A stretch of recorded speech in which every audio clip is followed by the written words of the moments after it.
Welcome to COD Zombies Hot Takes. In today's video, I'm going to be giving my most unpopular opinions or hot takes about the Call of Duty Zombies series.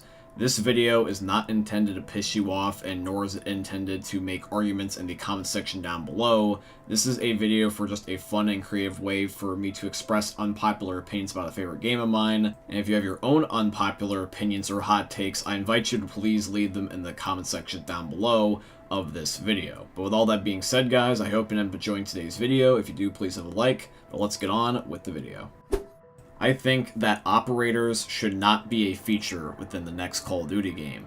I believe we should go back to the old crew system that we used to have from World at War all the way to Black Ops 4. I think that they're better.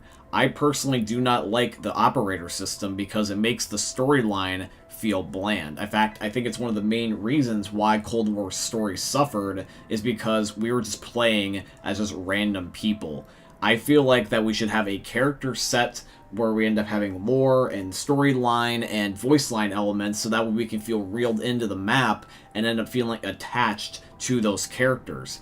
I feel no sort of attachment to my operator. Now, knowing Activision, it's probably going to take years on end of constant nagging and bitching for them to actually change anything, so this is what I'm going to suggest. I'm going to suggest to you, Activision and Treyarch, for your next Call of Duty Zombies game, you should finally add in the system that you were going to do with Black Ops 3 Zombies, where you have a set crew and they have storyline implications, but you can customize them nonetheless. This was a cut feature that was originally going to be in Black Ops 3 for those that were not aware, but they decided to pull back on it last minute. I think that since operators and custom skins are now a norm for a lot of people, and especially for the developers because they rely on a lot of it for money, this should be an idea going forward. Have the best of both worlds. You don't necessarily need to hire a celebrity cast again and have to give them a whole bunch of money so that way you can have a full-fledged crew like you've had before in the past.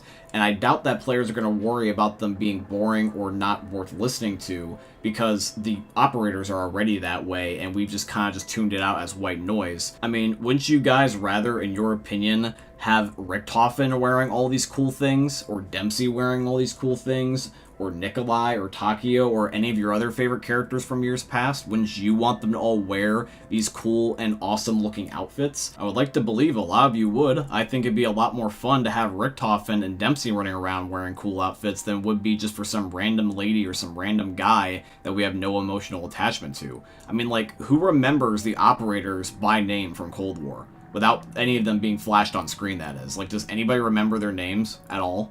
Personally, one of the things I don't like about Cold War and just modern Call of Duty in general is the gunsmith. I think that the gunsmith is overwhelming even for the most veteran of players. Why in God's name is there literally 10 or 10 plus reticles and suppressors and quick draw grips that you can choose from? It becomes overwhelming to pick what is the best possible attachment for your gun when they're all micro differences with each other. There's like a reticle sight that will give you slight less recoil or slight less aim down sight speed or whatever the hell, and it's just impossible to keep track of all the negatives and the pluses. So why would I bother doing this and trialing and error it when I could just Google a video and then pull up the automatic best guide that pops up at the #1 search? Because that's what everybody does. This is wasted assets, Treyarch. This is wasted resources. You do not need to make 10 or 30 or 50 plus attachments for a whole catalog and slew of guns when nobody uses that many. We probably use like the go-to 5 or 10 attachments and then never look at it again because we don't care. We do not care. This is more of a multiplayer feature anyways that got introduced into Zombies later on. So like, why did it become so complicated? Can we go back to the Black Ops 3 system? I mean, hell, even the game before Black Ops 4 had a better and more easy to understand gunsmith than this. Sometimes less is more. Sometimes one reticle is good enough. Maybe 2. Sometimes 1 or 2 quick draw grips is good enough. Maybe 3 if you're really wanting to push it, but usually that's for like cosmetic things when you had like the customizable attachments in Black Ops 3 where you could have different versions from the black market, but that's not even a thing anymore. So really, we only need like 1 or 2 of every attachment in the game for all guns, so that way a player could be like, okay, do I want grip 1 or grip 2? Pretty straightforward. So Call of Duty has had the same formula for several years. It's always just been round-based survival up until recently with Cold War, where they started to have the outbreak modes. But I remember back in Black Ops 2 when they used to have other game modes they were willing to give a chance, like Grief and Turned. I think we should have some sort of version of Grief and Turned come back in the next Call of Duty Zombies game. Now, not the originals, though, because the originals were flawed and there was a reason why that system got retired. But I do believe we should get at least another crack at it within the next Zombies game. Or at least there should be some sort of custom game elements where not necessarily you queue for a public match and have a wasted game mode, but you rather can just enable it and play specifically with your friends. Because having alternate game modes is good, it's healthy for the game, and even if they're not played as much, it gives some novelty in your play sessions. I would love to just dick around and play around with my friends. You could have competition in zombies without it being toxic. I still to this day am advocating for some sort of zombies gun game where we can play against random people or with our friends and try to see who gets the last gun and then they win or something like that. Or why not you bring back the old meat mode that you were going to also have within Black Ops 2 where you try to throw it on the other side of a barrier and get the zombies to chase it so it attacks the players on that side. You know what I mean? Now, this last request is not as serious as the prior three, but it's still a cool idea nonetheless. I think we should go back to the old marketing model for Call of Duty, where we would upload a YouTube video where the devs would talk to us and showcase everything from that DLC pack. Or in this case, what for today's standards would be the equivalent of doing this, but for the seasonal roadmap. They should end up doing stuff like this again. They should have the face of the team that's making the thing we're buying or playing talk to us and explain why we should play it. We need the next Jimmy Zielinski, the next Jason Blundell, the person that we can associate with Call of Duty Zombies, the face of this game mode. There was just something wholesome about these older style trailer videos where we would end up seeing the devs being passionate about their projects live in front of us. Players immensely respect this type of level of transparency. Now, yes, I do understand, truly I do understand, that there is going to be, unfortunately, some people that will give the face of whoever they assign a whole bunch of shit. It always happens. It happens no matter what. There's just people that don't give a shit and they will say whatever comes to mind on the internet.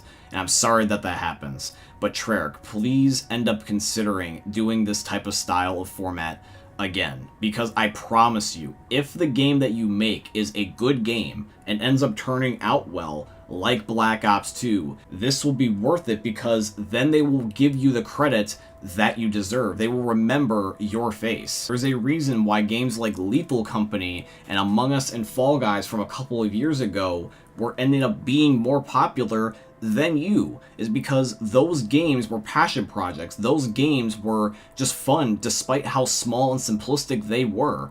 It didn't feel like a chore or it didn't feel like a corporate cash grab for the game. It just felt like a fun game that you want to play with friends. That's what made Call of Duty work back in the past, and now it's time to bring that back again. But yeah, guys, that is going to be here for today's video, and I do truly hope you guys end up enjoying it. If you did, please once again consider dropping a like, comment, subscribe, follow, and all that beautiful stuff.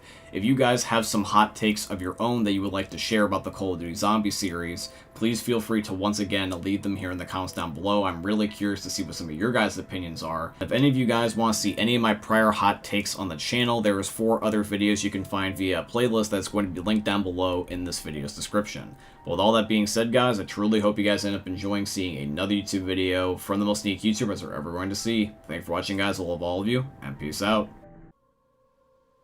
Hey meme lords, Jesus here, and you better have enjoyed that video there by the eternal god Daddy Ninja. You should probably subscribe too, or the mighty Moab will come for your balls. If you enjoyed the video, you might like it too, and give me the memes. Flash, bang, boom!